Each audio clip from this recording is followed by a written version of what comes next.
I'm going to share with you how I dehydrate broccoli today.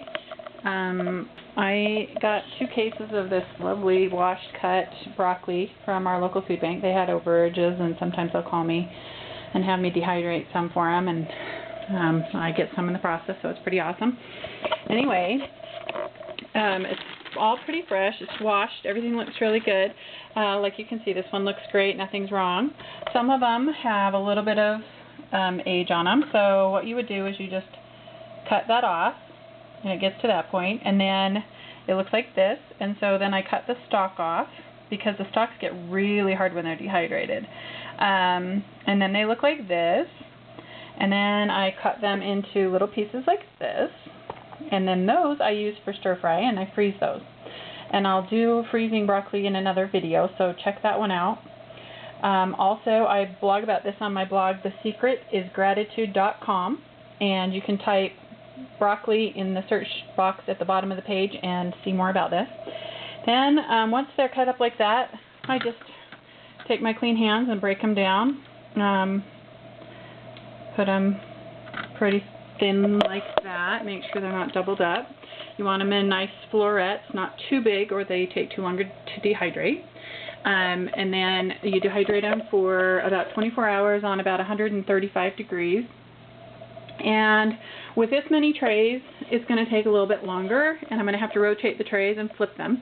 What I like about these plastic silicone trays is that you can put an empty tray on top of it and then just flip the entire tray into the new tray and then just take off that silicone thing. The silicone makes it a lot easier to flip them because it holds them all together. So I just make my own silicone trays. You can see that on another blog that I have, so type that in for dehydrator. But anyway, after about 24 hours, they're small. I don't have any actually dehydrated right now because I use it all the time. It's wonderful in omelets. It's wonderful in rice. I put it in my rice. It's also very good in stir fry. We like it in our stir fry. So those are our favorite ways to use the dehydrated broccoli. Because I have so much of it, I'm going to dehydrate some and I'm going to freeze some because we really like broccoli. But that's basically how you dehydrate it. Wash it, cut it up, little florets. Don't dehydrate the stalks. They'll get too hard and they don't taste good in anything because they're too hard and chewy. So take off the stalk, cut it up, put it in a different container, and then I'll show you in another blog how I freeze it and blanch it. Anyway, that's dehydrated broccoli. Best way to store it is in an airtight Tupperware type container for years. I've had it and it lasts a really long time.